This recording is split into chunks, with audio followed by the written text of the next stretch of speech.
What's up, gamers? Welcome back to 180 MTG. My name is Ryan Overturf, and this week I'm going to be talking about my experience at Shoebox, which just happened a little bit over a week ago here in St. Paul, so a hometown event. If you're not familiar, Shoebox was something of a celebration of casual magic. This year was the first Shoebox event. I hope the first of many. I had a really fun time there. There's a lot going on. I personally spent my time in the hall at the Cube main event, so I was cubing the whole time I was at Shoebox. There was a lot of other stuff going on. There was Commander. There was a team limited event, which is on the more competitive side, but then there was more bizarre limited events. Shivam Bot ran a Chaos Brawl sealed deck. It was kind of wild. Sounds like people had fun with that. Nick Floyd, the creator of Dan, was there. Nick Floyd, a fellow Minnesotan. So a lot of cool and creative people coming together to just celebrate what is fun about Magic. For the Cube event, there was no monetary prizes. If you 3-0'd a draft, you would get a pin for 3-0ing that draft. And then there was a cut to top 64 after some number of drafts, and the winner got a Cube trophy, which is, nice. You're playing for pride, you get something from the mantle, but low stakes. Mostly people are there for the love of the game, and I really felt that in the atmosphere there. For the most part, everybody was super friendly. It was a lot of fun meeting with so many Cube curators and players and just talking about design and what we love about Magic. And yeah, just a lot of really fun people that are really great energy. I had a blast at Shoebox. This isn't the first Cube event I've played, but this is the first that I've played at this scale, and I also pushed myself a bit out of my comfort zone. So I did commentary for CubeCon a couple years ago, but I wasn't engaging the same way a player does, really getting into cubes that I'd never played before. I didn't do any of that. I was pretty much working the full weekend. I had a really weird schedule, so I don't know that I cubed at all when I was at CubeCon, which is unfortunate. I want to go back this year as a player. I very much intend to do that.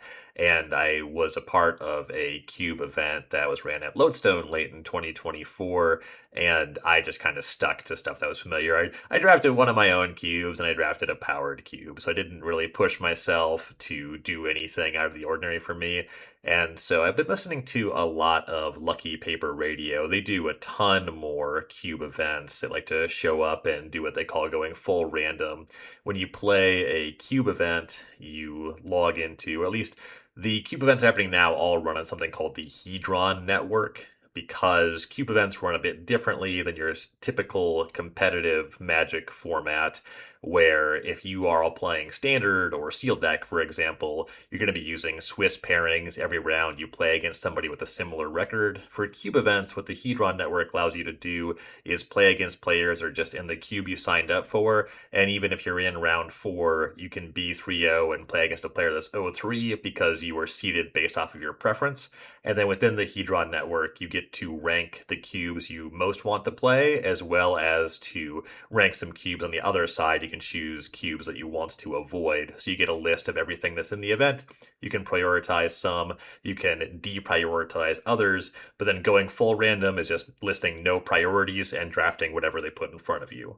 And generally speaking, I'm a pretty particular person. I like what I like, I don't like what I don't like. But with Shoebox coming up and just getting a feel for how other people are engaging with these events and how they enjoy them, I wanted to try that experience out to see how it spoke to me. I didn't want to just go and prioritize something that looked familiar. I wanted to draft things that I wouldn't normally draft. And for day one, I thought that full random really made sense because I didn't even want to pick the thing that looked the most weird to me. I just wanted to experience this event as a player, just get a feel for what it's like to do that full random thing. So I'm going to have a link in the show notes to the Cube Cobra page for every cube that I drafted over the weekend. And I'm also just going to kind of go over my drafts. I'm not going to share like deck list photos. A big part of this is I didn't look over almost any of these cube lists, even the ones that I did look at, I barely looked at before drafting them, or maybe I listened to a podcast about them. So I had some insights. I wasn't fully in the dark when it came to day 2, but on day 1, I barely knew anything about the cubes that I drafted. But let's just go chronologically here. I'm going to talk about the cubes I drafted in order, what my experience was like drafting them, how my decks turned out, and how the matches went. And, they'll give more or less details based off of what was more fun or interesting as the event 1 on, but mostly I'm just sharing stories. I'm not here to critique any of these cubes.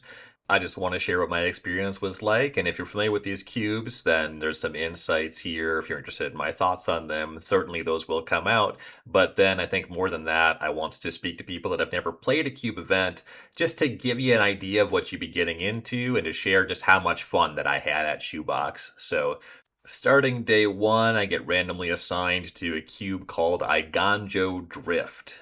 Iganjo Drift is curated by Judge Bones. If you don't know Bones, super cool dude, has designed a ton of cubes, is involved in a lot of cube events. He was working Shoebox, so was very involved there, had multiple cubes in the event, certainly knows what he's doing and contributes a lot to the community, so shout out Bones.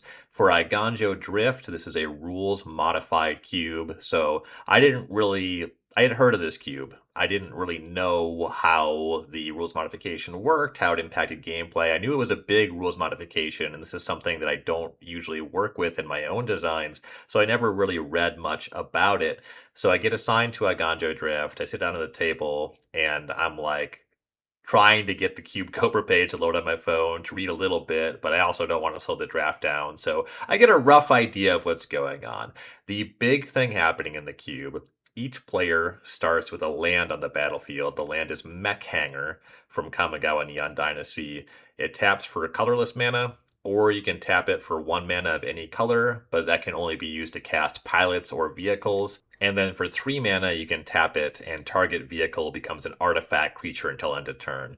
So as the rules modification of starting with the Mech Hanger implies, and the name Iganjo Drift suggests, Iganjo Drift is a cube that's very long on vehicles. A lot of the gameplay is about casting vehicles, crewing them, and making attacks kind of based off of that. So a lot of vehicles, that's what's going on here. Very thematic cube. So the Mech Hanger, you use it to fix your mana and to crew vehicles in some spots as well.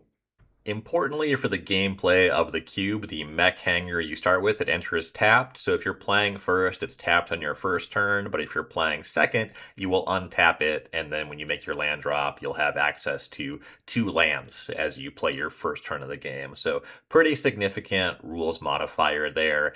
Impacts how play and draw play out. Yeah, before starting the draft, I read the Mech Hanger, but I don't think I really internalized even what the card did, certainly not the impact it would have on the draft, and I fumbled my way through this draft a little bit.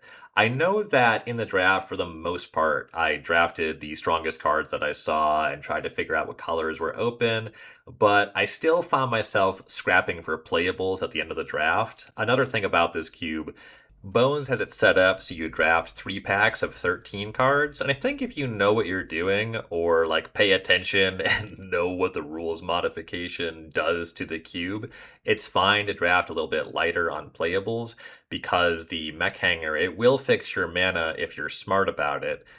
Spoiler alert, I wasn't very smart about it, and I certainly could have drafted better. I ended up with a fine deck, but it was rough around the edges. I think that starting with a land on the battlefield is going to incentivize you trimming some lands from your deck and playing more spells, and I think that that's also something that Bones is fighting against by giving you a couple fewer cards in every pack, so you can't just really freely exploit starting with that land on the battlefield. It's a big deal just in general by how many vehicles have 1 pip in the cube, and there's a decent clip of pilots as well, some with 1 pip, some with 2 colors, but then the Mech Hanger gets you most of the way there. It becomes pretty easy to splash, at least the right cards in this environment, because that Mech Hanger can make 1 mana of any color. If you have a pilot that only costs 1 pip, it's kind of colorless, and that's kind of where my draft starts, both by me taking the strongest card in the pack, but me not realizing the implication of it. I opened up this draft on Demonic Junker, which is a vehicle for 6 and a black that has affinity for artifacts. Long and short of it, it has a decent body, cruise 2, enters the battlefield, destroys one of your opponent's creatures. Some extra text there. That's mostly what it does. Has affinity for artifacts. I know that this card is pretty strong. It's a 2-for-1, but it's a vehicle. But mostly, it's interaction. It's a 2-for-1. I'm into it. And in my mind, I think I have a really strong black card. I hadn't really processed the significance of the Mech Hanger. Because you start with that in play, this card only has 1 black pip. In this environment, it's pretty much functionally colorless. No matter what colors you're playing, the mech hanger will allow you to cast a card like Demonic Junker. You just have to use the hanger for the black mana. And so all of pack one, I'm drafting looking at, all right, well, I picked up a black card first. I'm going to look at what the black cards in the pack are. At the same time, I was looking for other potential power outliers, what the strongest cards in the pack were. I know that late in this pack, I saw Halia Guided by Light, which I think is a quite strong card. A lot of cards in this cube. The power band's pretty wide. A lot of the cards were like limited filler kind of cards. Halia is a card that can potentially draw you an extra card every turn, has a pretty solid body. The warp ability there makes it very good for crewing vehicles. I wasn't going to pass that, certainly not to relative to what I had picked up in the draft. And I did get a black-white land in pack one, so I kind of thought that I was drafting maybe a black-white deck, but Halia was really the only white card that I got in pack one. Didn't feel like white was open, which was weird to get such a strong white card late, but anyway. Pack one, I got some strong cards. I was confused about what colors I was and what mana I had access to. The lands, the mana fixing in this cube are a little bit weird. It doubles up on fast lands and slow lands, and then there's bridges and tapped gain life lands. So outside of the mech hanger really fixing you for vehicles and pilots, the mana is pretty modest. And while I don't remember what I picked over these cards, there were two cards in pack one that when I played against them, I thought, man, I really wish I picked that up. One of them I strongly considered picking. I want to say that I saw it early in the pack. Maybe I even opened it and took the junker over it.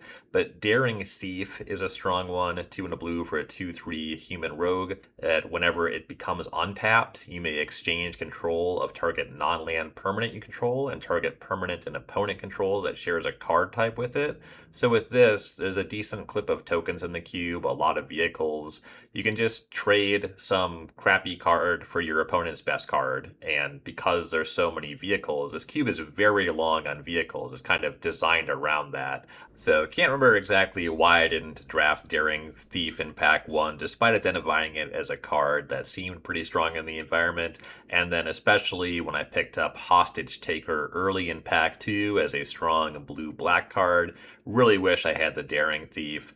And my mana ended up kind of awkward. I was kind of trying to figure out what colors were open, and I saw just kind of a number of strong cards later in the pack than I thought they should be. So figuring out the balance of that with modest mana fixing, and also just bungling the fact that in my mind, my strong black card, the Demonic Junker, was actually colorless. I absolutely could have approached this draft better. So some of this is absolutely on me.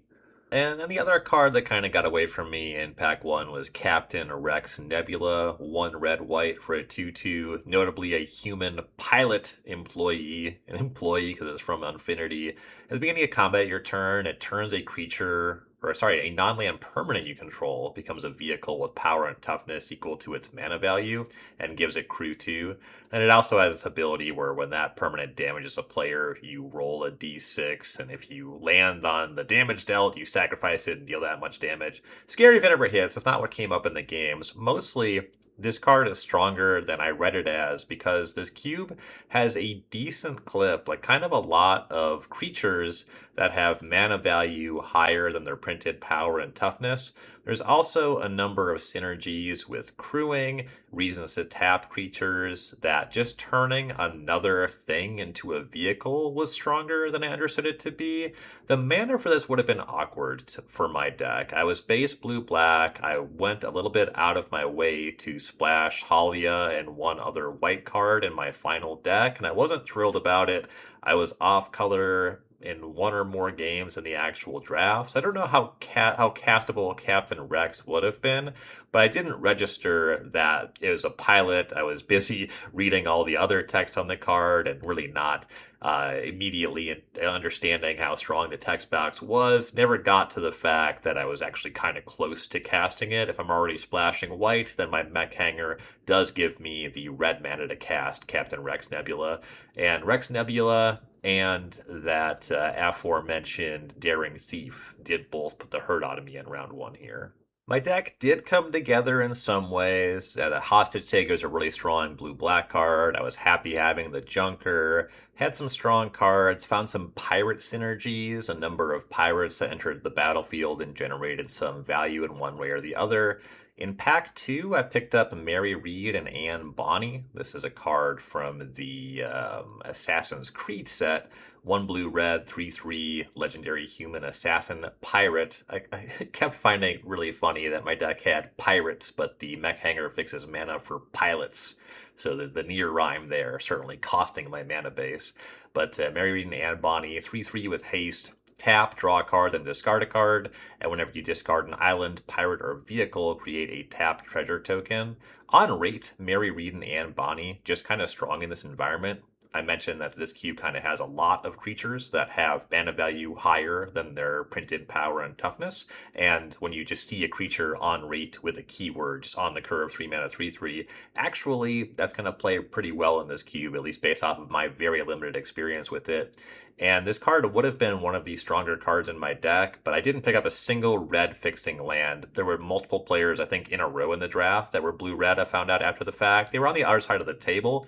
That's why I was past Mary Reed and Anne Bonny, but I just didn't really get a sniff of blue-red fixing. I know I passed like a Spire Bluff Canal in pack one, but then I just kind of had to figure out actually casting the cards that I had drafted. So my mana ended up rough. I definitely blew it in some ways. Couldn't play the Mary Reed and Anne Bonny, but ended up with just kind of a couple playables short. I ended up actually playing 18 lands, I think, because if you know what you're doing and you draft well, you maybe trim a land or two in this environment. I didn't know what I was doing. I drafted kind of poorly, and so my deck was a little bit rough around the edges. So I wasn't able to play one of my best cards, but I had kind of a functional pirate deck with a couple synergies, some things that didn't come together, and some mana woes. But my deck was fine. I ended up losing round one to that Daring Thief, to that Captain Rex Nebula.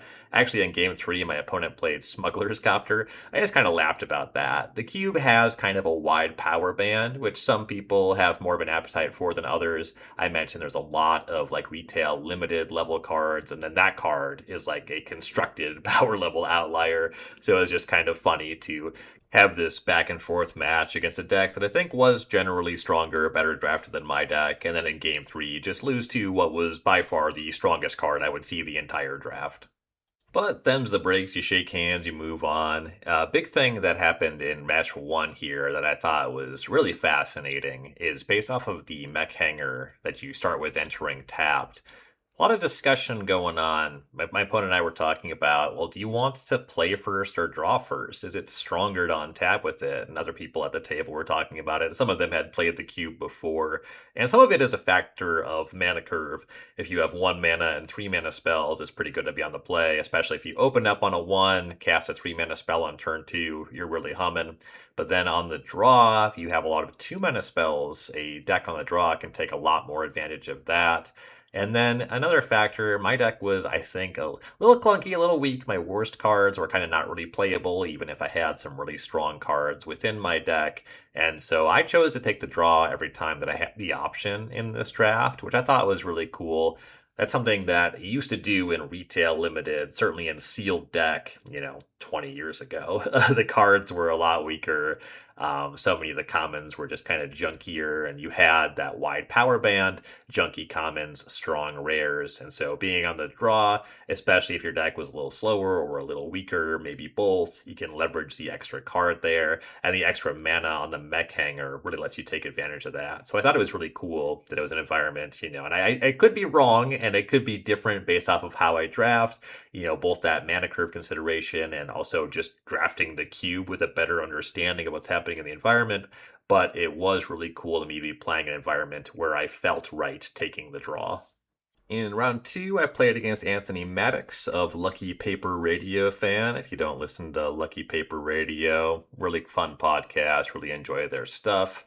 Anthony, of course, one of the people giving me that inspiration to go full random in this event. Not really a lot to report in our match. We played a couple awkward games. My Junker came to be a 2-for-1 and take advantage of that. We played these games where both of us controlled more vehicles than we did creatures, which is, I'm sure, something that comes up in this cube. Definitely, the less familiar you are with it, the less you drafted it. After the draft, I know that I felt long on vehicles, and that's something that I would try to prioritize differently the next time that I drafted the cube. And I was mindful of it, but there was already so much else to keep track of and things I was getting wrong. So having a better selection of creatures, a smaller selection of vehicles is an aspect of something I would advise if you were to draft Igonjo Drift in the future. But kind of uneventful games. My deck just shows up a little bit more than Anthony's. And then in round three, I played against Kai, somebody who is involved, I know, at least in organizing and running CubeCon. They were super cool. We had a really funny match where Kai got by the cube way worse than I did. So there is a card in the cube. I don't know how long either of these cards are going to remain in the cube. Maybe this first one will stick in, but Kai did something really funny. So they cast a card called Anchor to Reality. 2 blue sorcery. As an additional cost to cast this spell, sacrifice an artifact or a creature. Search your library for an equipment or vehicle card. Put that card on the battlefield, then shuffle. If it has mana value less than the sacrifice permanent's mana value, scry 2. So long and short of it, it's a 4 mana tinker, but it can only find equipment or vehicles. So the idea there in Gaijo Drift is that you're going to find a massive vehicle and put it on the battlefield. The vehicle that Kai found was a Reaver Titan, a 7 mana 10/10 vehicle that has protection from mana value 3 or less. When it attacks, it deals 5 damage to each opponent and it crews 4. So Kai's battlefield, they only had one thing. They sacked it to go find Reaver Titan. And then it's a giant 10/10 vehicle, but then they untap for their next turn.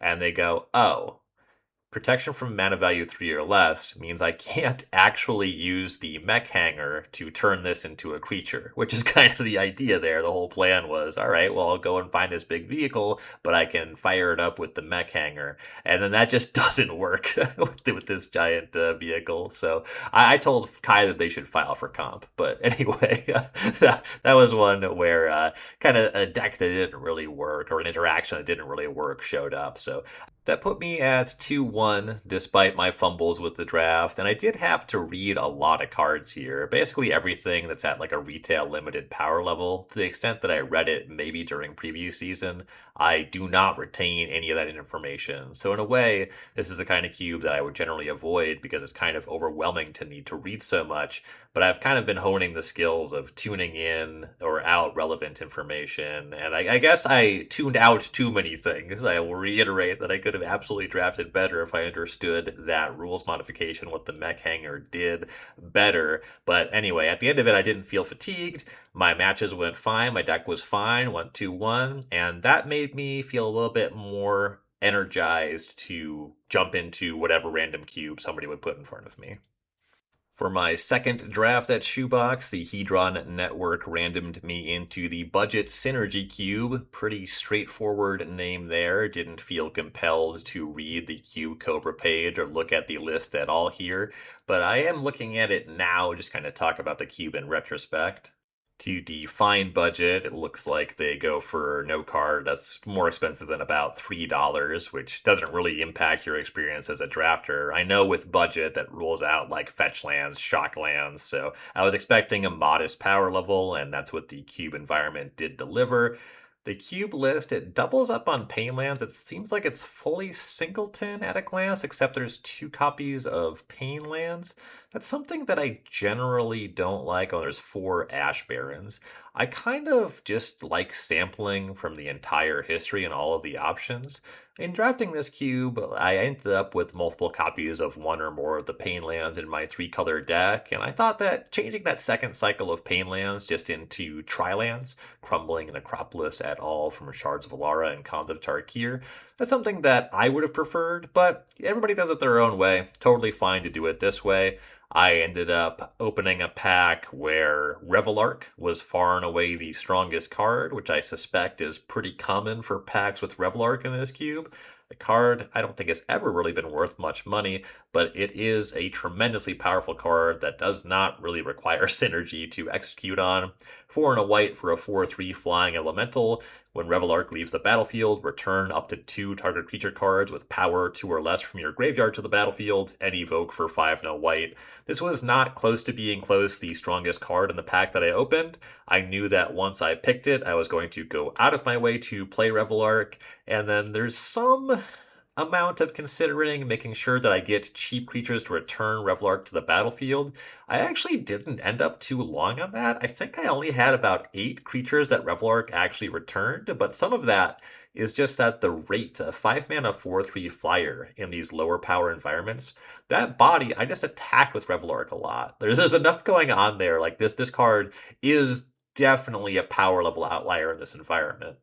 Amusingly, the best cards that I had to synergize with my Revelark were not creatures that Revelark can return to the battlefield. It checks the power of a creature. My best cards with Revelark were Mistmeadow Vanisher, a 2 and blue-white hybrid creature. Throws 3 mana, but 1 is blue-white hybrid for a 3/2 that whenever it becomes tapped, you exile up to 1 target non-land, non-token permanent, then return it to the battlefield to under its owner's control at the beginning of the next end step. So with Revelark, it's a leaves the battlefield trigger, not a dies trigger. So if you're able to blink it, you get a Revelark trigger there. That came up. The Vanisher also was just a pretty strong card. I had a few other ETBs, and then it does just remove blockers when you're getting aggressive, which is the slant my deck ended up taking.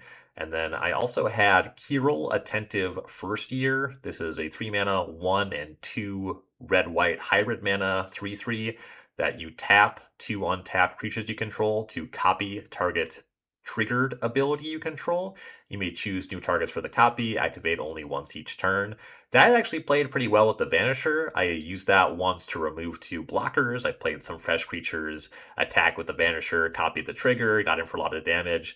So I ended up just kind of pack 1, pick 1ing Revelark, and then following the mana is kind of what I refer to my process here. I had a pack 1, pick 1 that I was married to. This card was so clearly stronger than the other cards that I had seen, and so any white mana fixing land I latched onto, I saw a red-white land pretty early, and I believe I saw a white-black land, or maybe it was even red-black, and I just ended up in Mardu because I had mana fixing there. Revelark is going to contribute to both going wide and to sacrifice decks, which is kind of what Boros and then Orzhov and Rakdos, that's just the overlap of these colors. So my seat, in my belief, was very easy to draft. My pack 1, pick 1 was one of the strongest cards I saw in any games, and I just kind of built around it and just followed the mana, drafted the colors that were open that allowed me to play my powerful cards. In my matches, the deck just kind of showed up for me. I had a little bit of card selection. I had some creatures that do some rummaging. I just had a pretty solid curve, well-defined with Revelark on the top end. I ended up picking up Violent Outburst in the draft, or excuse me, Violent Eruption, which is 1 red, red, red for an instant, deals 4 damage divided as you choose among any number of targets, and has Madness for 1 red, red. I had a small number of ways to discard this and trigger Madness, like Voldaren Epicure, but honestly, this card, just on rate, is bonkers. This is a card that I think is too strong for Spooky Cube, or strong in a way that's not fun, and Spooky Cube is both not a budget cube and a cube that I think is at a quite a bit higher power level than the budget synergy cube. So picking up Violent Eruption, that was something I was very happy to have in just kind of my aggressive Mardu deck with a couple synergies, but honestly mostly just rates. I didn't do anything too exciting in this draft, and so my first couple matches, they very pretty easily won my way. I didn't draw the Violent Eruption until match 3. I did give up 1 game in round 3. My opponent was playing kind of a Rakdos Reanimator kind of strategy, where the creatures here that you're reanimating, they're quite a bit more modest than your Gristlebrand's. Like one of them is Arbiter of Woe, 6 mana, 5/4 for 4 black black. It's an additional cost to cast this, sacrifice a creature, flying. When it enters, each opponent discards a card, loses 2 life, and you draw a card and you gain 2 life. So you don't have to sacrifice a creature if you zombify it or whatever. And the strongest card that my opponent put in was Overseer the Damned, which is a 7 mana 5/5. When it enters, you may destroy a creature, and then whenever a non-token creature an opponent controls dies, you get a tapped 2/2 zombie. My opponent put both these into play as reanimating, and even then, I think the game I lost was kind of close. So they were doing cooler things, but just kind of jumping through too many hoops. In game one, I was too fast, and in game three, he kind of just didn't do his thing. Cast some cheap cards that did not facilitate, enable, or reanimate any large creature, and I just cast my Revel Arc and just cast Violent Eruption after Revel Arc had attacked my opponent down to 4. So mostly just drafted, cast, and attacked with creatures that were strong relative to their mana values and had some supplemental removal and spells. Pretty straightforward approach for a pretty straightforward cube, I think. So got the trophy in the budget synergy cube. And then the way Shoebox was structured, there were 3 drafts Friday, 3 drafts Saturday. I cut the top 64 in the main event, but you could always do 2 more drafts on Sunday, whether you made that final cut or you just wanted to play some drafts. You could also sign up for individual drafts instead of the main event, but I was there for the main event. And then regarding that main event structure, the cut to top 64 only counted your 4 best drafts. So there was 6 possible flights, but it's only your worst 2 records are dropped. So only your best 4 drafts were used for the top 64 cut, which I think is really great. It allows you to take a breather if you're not feeling it, or if you have a more limited day, you only want to do a couple drafts for whatever reason. Even if you're trying to make the top 64, you could skip a couple drafts, or if you have a really bad draft, you could just play the next one and it wouldn't punish you. You wouldn't be out of the tournament just because you owe 3 to one of your drafts, which I think is really cool. And when you're playing for pride and pins, I think that it's really good to have a tournament structure with less pressure, less need to do as well as possible, and still allow you to keep playing and competing. And even if you miss that top 64 cut, you can still do a couple drafts on Saturday with some structure, having a start time, which I know that I really value. I like having that structure. A lot of other people were happy to go out and find people and just do pickup drafts, which is great. I love that for them. Personally, the structure is very meaningful to me, and this kind of tournament really good for people that do value that structure.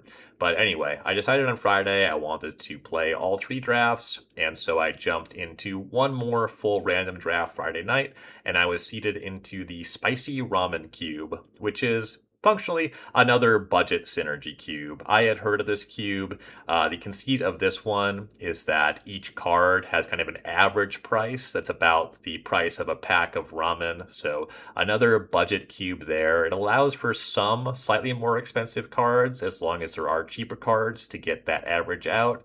I did play against the curator of the Spicy Ramen Cube, Matthew, I think in round 2 of the Budget Synergy Cube. Super friendly guy, enjoyed chatting with him, and then went and played his cube in the next one. The Hedron Network put me there.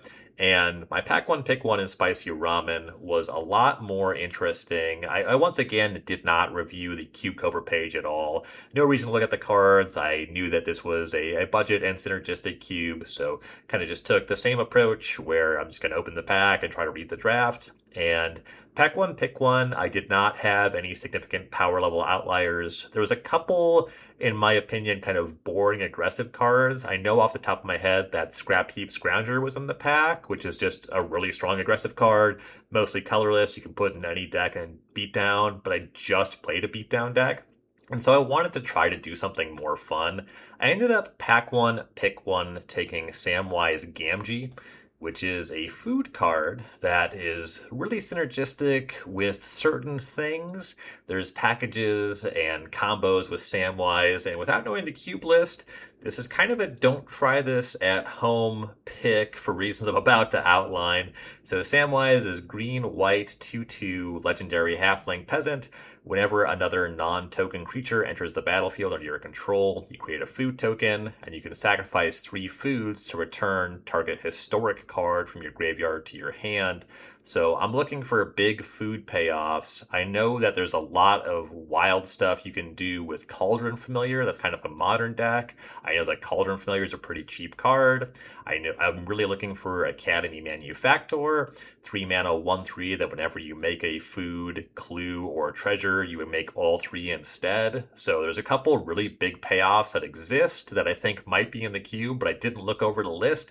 Turns out neither of those cards are in the cube, so I'm kind of just drafting, trying to really leverage this Samwise. I ended up with a number of token makers. I got Tireless Tracker and Tireless Provisioner. This cube had the Modern Horizons 3 color fetch land, cycling lands, so had some landfall stuff there. Had a decent Celestia value deck, but I didn't hit any of the big things that I had hoped would be in the cube.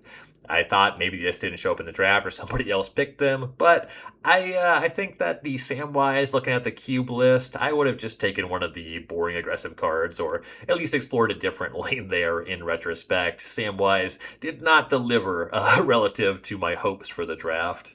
So I ended up with the green-white deck that had some tools to go along and some synergies to grind out value, but my strongest cards, even then, like I had a Verdurous Gearhulk, but I wasn't expressly aggressive. I was just kind of, it's like Patrick Sullivan sometimes to look at a deck and say it's a little offense-defense. My food deck was a little offense-defense. It wasn't very focused, it wasn't the best value deck, and it certainly wasn't the best aggressive deck, and it was kind of trying to do both.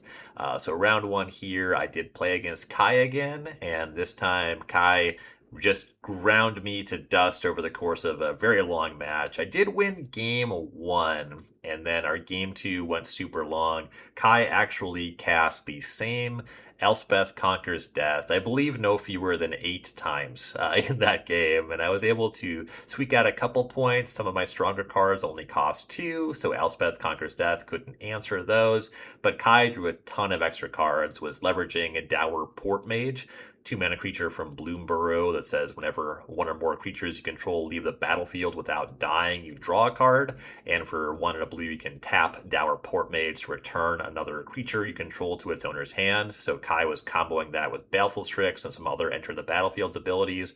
I made a ton of food. I think Kai had to deal like 50 damage to me in game 2. And we were getting really close to time in the round. Eventually, Kai won game 2. And then game 3, time was called. We didn't play to a conclusion, but the writing was on the wall. Kai had a much faster start than I did in game 3, so I conceded. I think that getting a draw just feels weird. Like, somebody should get the pin, I feel. I think that every round of these events should have a winner, and it made sense that I was going to be the loser of that match. So I picked him up, so Kai won that one, got revenge from our earlier bout. Much more functional deck this time. And then in the second round, I just got smushed. I played against a pretty cool Golgari Graveyard, Gold Graveyard, if you will, deck that just really understood the assignment way better than my deck did. It really filled the graveyard quickly, got on the battlefield quickly in a big way, and my deck just was not up to the task. And at that point, I did see somebody else drop from the match when you check out in the Hedron Network. So importantly, for these cube events, you are playing with somebody else's cards. So the Hedron Network allows you to upload a deck list photo. You post your entire pool, so everybody knows what cards you have, so no cards end up walking off. We know who's responsible for what. And then at the end of a draft, there's a check out photo where you take a picture of your pool again, upload that, a judge will come by, verify that. I saw somebody else doing that. In general, I want to try to play all my rounds for these events. People came here to play, we're playing for fun, but I was not having the most fun. I was pretty burned out at this point of the day. 3 drafts is a lot with 3 cubes you never played before, and I am not in contention for the pin, and this is clearly going to be one of my drafts that is dropped if I'm caring about top 64. I started out 0-2, and I saw somebody else checking out, and I was like, all right, I can go home. So I called it for the evening there. This is no shade on the spicy ramen cube. Once again, if I looked at the cube list, I would know that Samwise is not something I'm actively interested in, and if I hadn't just drafted a different aggressively slanted deck in a similar cube, cube, I would have been very happy to jump on Scrapheap Scrounger or some other aggressive creature. So once again, I blew it. This one did not go my way. And after this, I was thinking, I got put into these two budget synergistic cubes in a row, and I was thinking I really enjoyed the experience and playing something really novel with Iganjo Drift, even though going into the weekend, it's something that I had not really taken interested in, really outside of my comfort zone. And I thought, what I'm going to do tomorrow, I'm not going to go full random. I'm going to explicitly prioritize in the Heatron network playing the really weird stuff because I want to maximize this experience. So I got to signing up for my Saturday cubes, and I prioritized the Ball Pit and the Fire Swamp, and those are the two cubes that I got into. So one at a time, let's talk about what happened Saturday at Shoebox. So my first draft Saturday morning is the Ball Pit. I'm stoked. If you haven't heard of this one, this is a cube where you draft 4 packs of 15 and you play all 60 cards. This is a desert cube, meaning you have to draft every land that you play, and then you play every card that you draft. And very importantly, why the cube is called the Ball Pit. Every card can be played face down as a chromatic sphere. This cube is curated by Jane McKinney, who is cool as hell, did a spot on Lucky Paper Radio talking about this one. And this is a cube that I know this has been to a few events. I saw a draft of it at CubeCon last year, and I thought this really isn't for me. And that's actually something I really enjoyed about Jane's interview on Lucky Paper. She said the Ball Pit, she wants, one of her goals for the cube is that it's going to teach you something about Magic. And what you learn might be that this experience isn't for you. And I just really enjoy the self-awareness of a cube curator saying, hey, this isn't for everybody. I'm not going to go out of my way to try to make it so. This is just a cool, specific thing. And yeah, you might not like it. You got to know what you're signing up for. And that made me more motivated to play this cube, just that amount of self-awareness. And that really made me excited to jump into the Ball Pit. So it's hard to say if that's the contrarian in me who wants to do the thing that I'm told I might not like, or maybe it's the part of me that enjoys the reinforcement of already thinking this isn't for me and then being told it might not be for me and having those statements line up. Regardless, the Ball Pit is a masterpiece and was a ton of fun to draft and play. And an element of this is that Jane is really committed to the bit.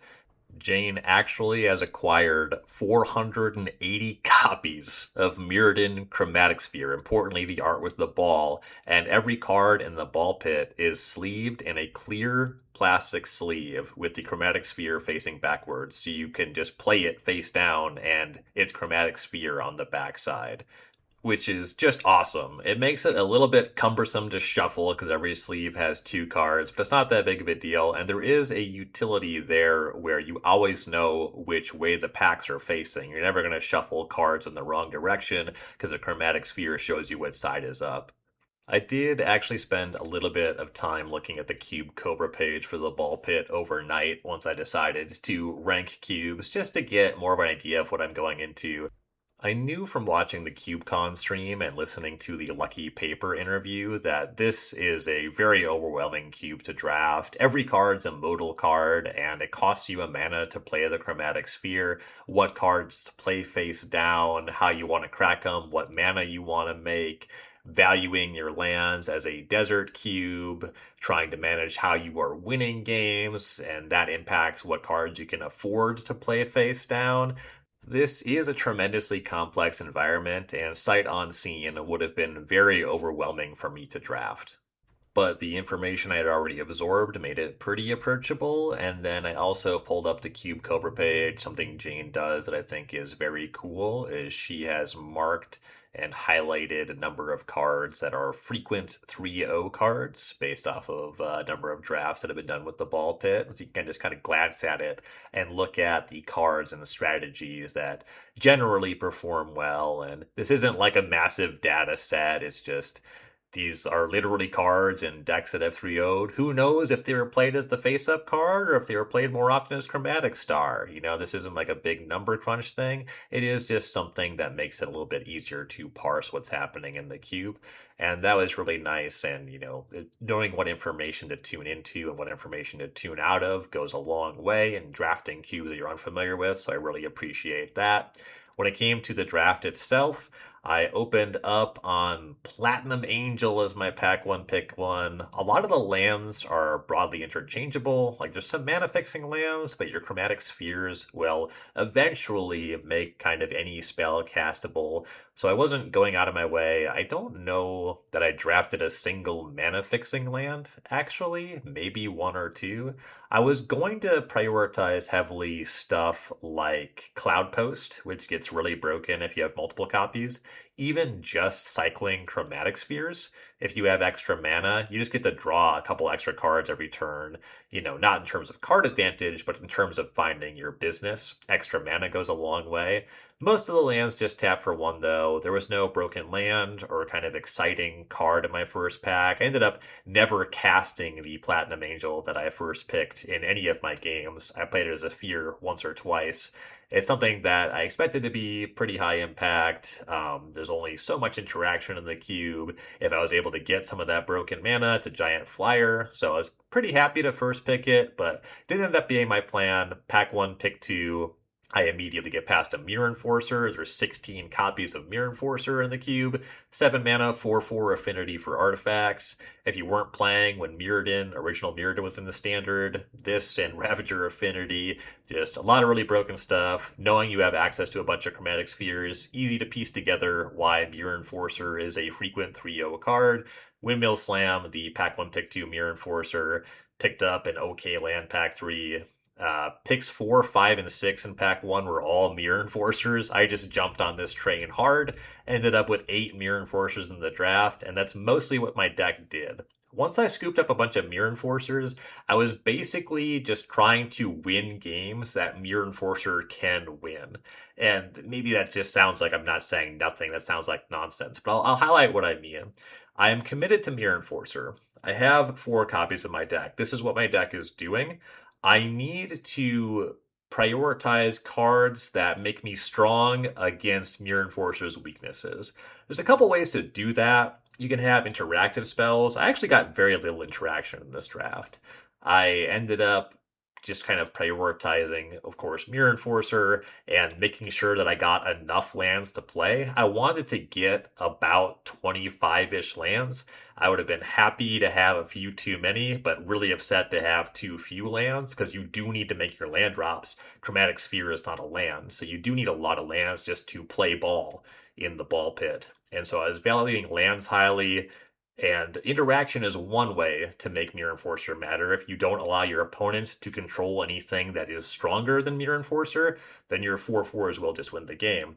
The thing that I ended up with a good amount of in my deck is cards that modify the power and toughness of Mirror Enforcer. One way to beat a Mirror Enforcer deck is to have a creature with 5 toughness. Certainly if it has at least 4 power. Now Mirror Enforcer just starts to get into blank cardboard if what else is happening there just has stronger stats, more power and toughness. So I was valuing cards minimally that were able to break a Mirror Enforcer mirror. One of the stronger cards in my deck actually ended up being Veil of Assimilation, which is a 1 and a white artifact. When it or another artifact enters the battlefield under your control, target creature you control gets +1/+1 and gains vigilance until the turn. So that both gives you vigilance so you can attack without tapping and makes you larger.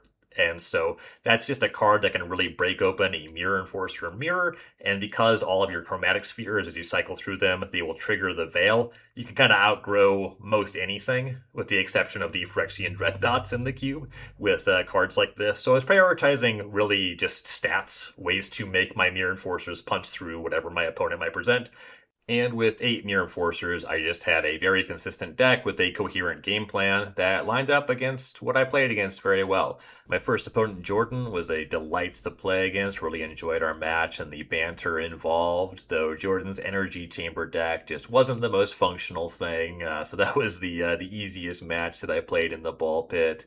Ended up winning another one that's a little bit more back and forth in round 2 before round 3 played against Aqua. Of course, Aqua curates Aqua's was Powered Cube, with the most outrageously expensive foiled out Powered Cube ever seen, and he is so generous to bring that to this event and others like it. Aqua had a Phyrexian Dreadnought deck, also really leveraged Golem Foundry, which is a 3-mana artifact that gets a charge counter whenever you cast an artifact, and you can remove 3 counters from it to make a 3/3 Golem token. But ultimately, my Mirror Enforcers and Veil of Simulation were victorious, was able to punch through. Blinkmoth Nexus actually was the card that put the last nail in the coffin, or deciding game 3.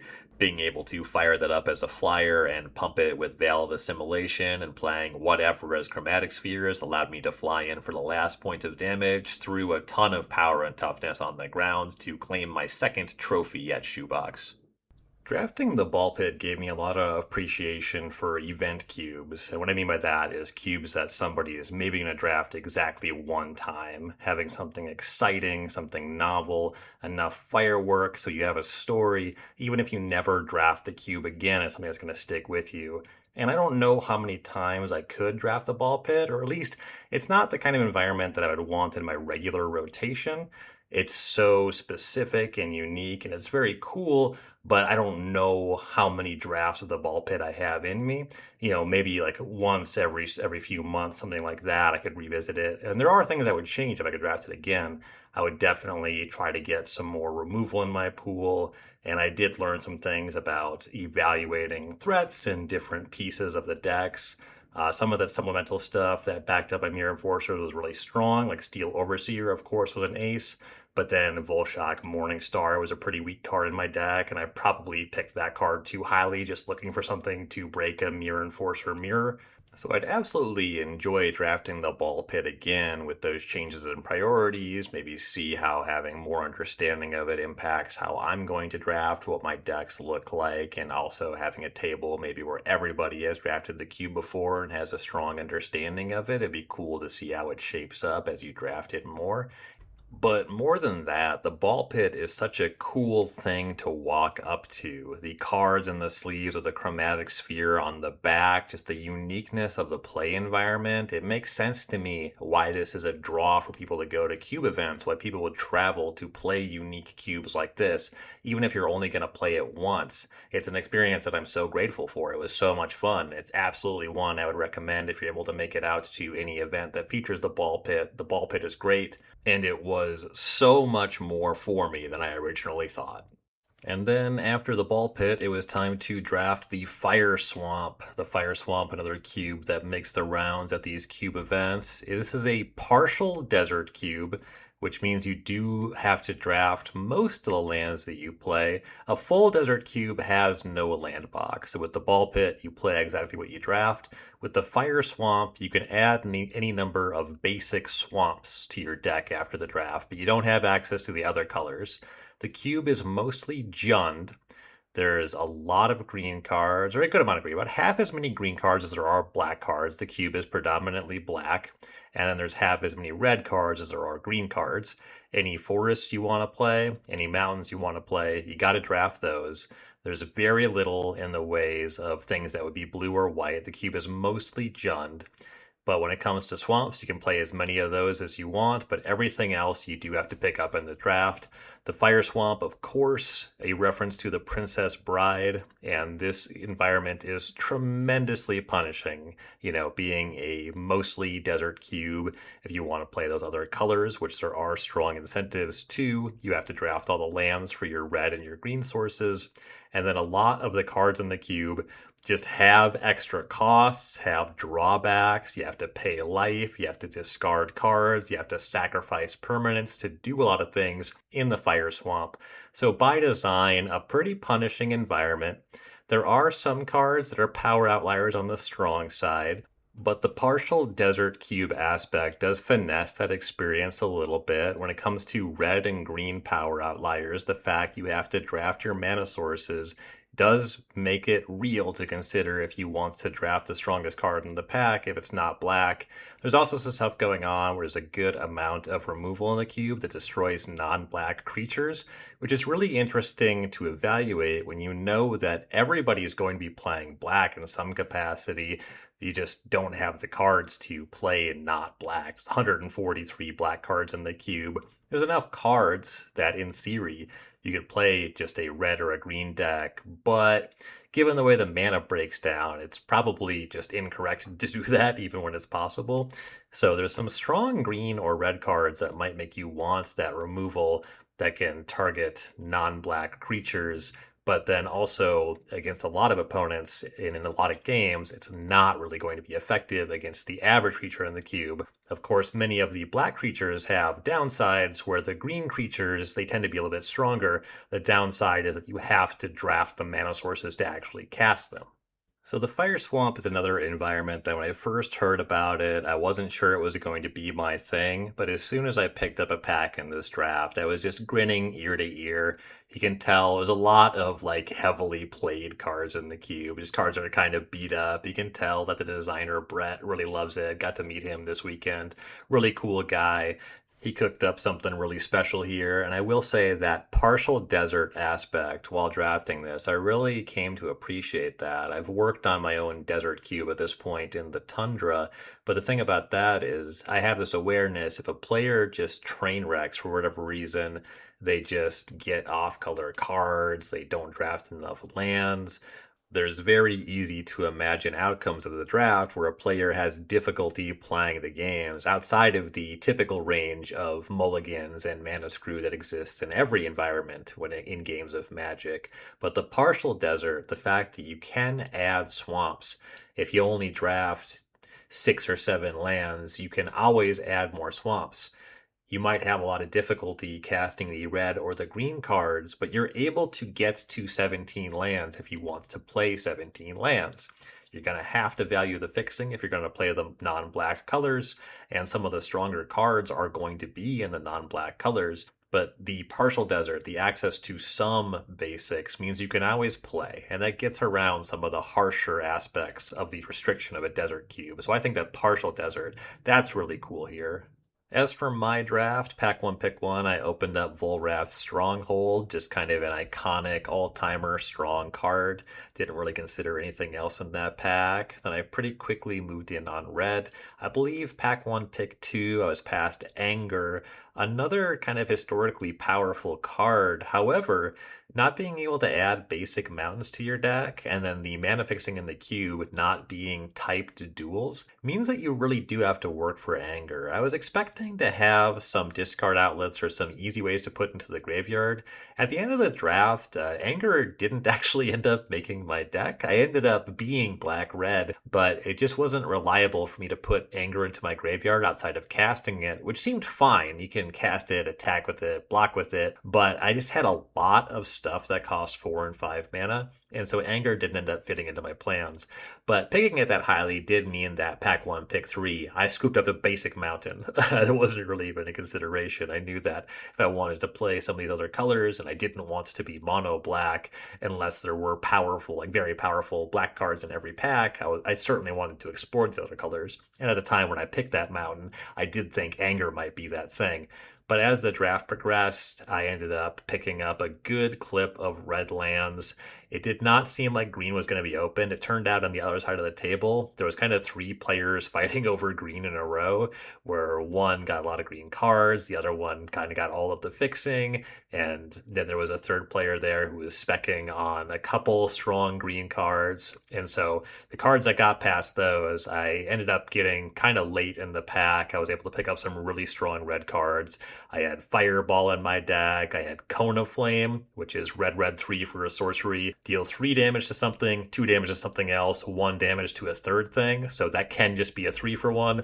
Sometimes you have to deal 1 damage to yourself to resolve it because you do need all 3 targets. That's a fun aspect. That's very much in theme with the Fire Swamp where so much stuff has costs to pay. And the way that sometimes you resolve that and damage yourself is very flavorful, but the ceiling on the card is incredibly high as well. At the end of the draft, I had four basic mountains, and my deck had Lava Dart and Fire Blast, which I thought was really funny. The idea of paying the alternate cost on Fire Blast or flashing back the Lava Dart seems tremendously unlikely to come up, and it's really cool to recontextualize cards in that way. I had a ton of fun drafting this one and then playing the games.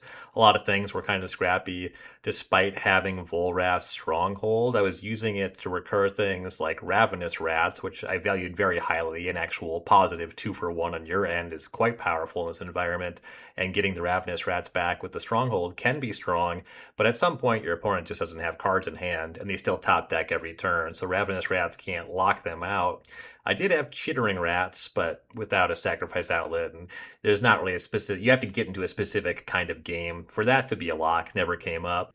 There was a game where I used Volrath Stronghold to get back Crypt Rats, which is black and 2, and it's a 1/1. When you have it in play, you can pay X black mana to do X damage to each creature and player. And I got back the Crypt Rats to use it a second time, and doing that put me to 1, and I was able to stabilize at 1 in a game that I won, which was really cool. So the Volrath Stronghold definitely did work for me. I think my deck was pretty strong. As far as drafting my seat, I think I navigated correctly to be the red-black deck. I won my first two matches. My second match was against Jake Grist, who actually is the curator of the Bodleian Cube, which is another cube that makes the rounds at these cube events. Jake's a super friendly guy. Our match was really fun and tense in a really unique way.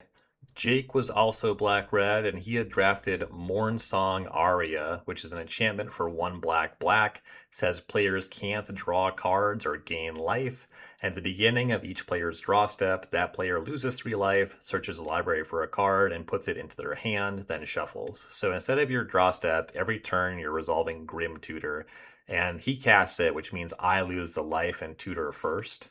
And in both games, he curved Tangled Colony on turn 2, which is a 2-mana 3/2, into the Mornsong Aria.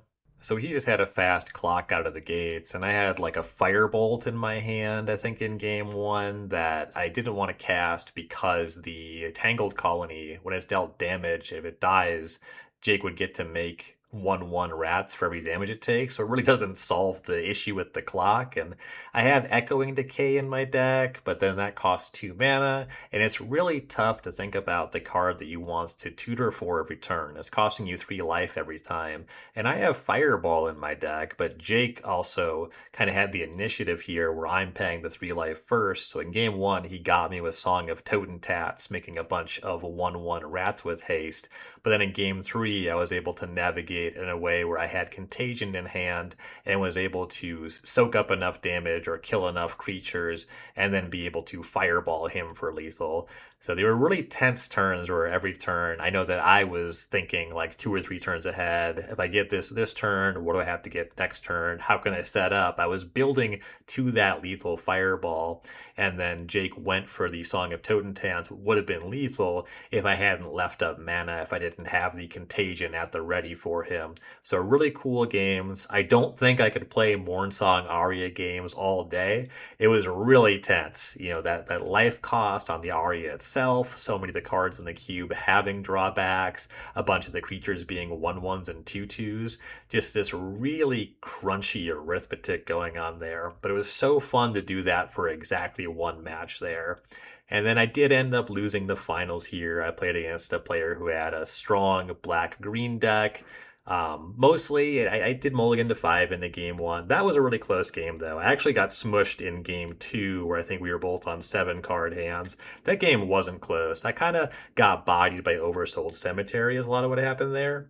In terms of turn-over-turn value, my deck really couldn't compete with an Oversold Cemetery unless I got out of the gate swinging, but my opponent had a good amount of removal as well. So their deck was really strong. I was not able to pull that one out, but certainly didn't mind the 2-1 record and the Fire Swamp. It was a ton of fun. Another cube where I don't know how much I could draft the Fire Swamp every week, but it's really cool just to have more cubes in the rotation. This was a great one to draft the first time. After drafting it the first time, I certainly have a better understanding of the environment. Definitely have an appreciation for that partial desert cube aspect, and the Fire Swamp is really just an awesome design. I would absolutely check this one out if you make it out to an event as well where it is featured. So after that draft, I had two 3-0s, two 2-1s, and then the 0-2 that we don't talk about that be dropped. So as far as top 64 contention, I knew I was safe, and I knew I would kind of burn out if I did another draft that day. Also, the more important thing, there was a really serious blizzard the weekend of Shoebox. There was actually a really intense wind the Friday night, and then Saturday night it started snowing into the evening, and I don't know exactly, but it must have been no less than a foot of snow. I know it was one of those storms where I did multiple rounds of shoveling. Like, I went home Saturday night, I ate dinner, decompressed for a while, shoveled. There was the prismatic party Saturday night, which I wanted to make it out to, but it kind of just started snowing as it was time to make evening plans, and I just wasn't really sure about getting back and forth. It was snowing at kind of a reasonable pace. It just snowed for 20 hours, so it ended up being a lot over time. Maybe would have been fine to drive out there, but it had already been a pretty full couple days, so I just ended up not making it out there. And then Sunday morning, the snow was so bad, they pushed back the top 64 draft by an hour, so it was going to start at 10:30. But I shoveled in the morning, and it was another like 5 or 6 inches that I shoveled, and it was this heavy, wet snow.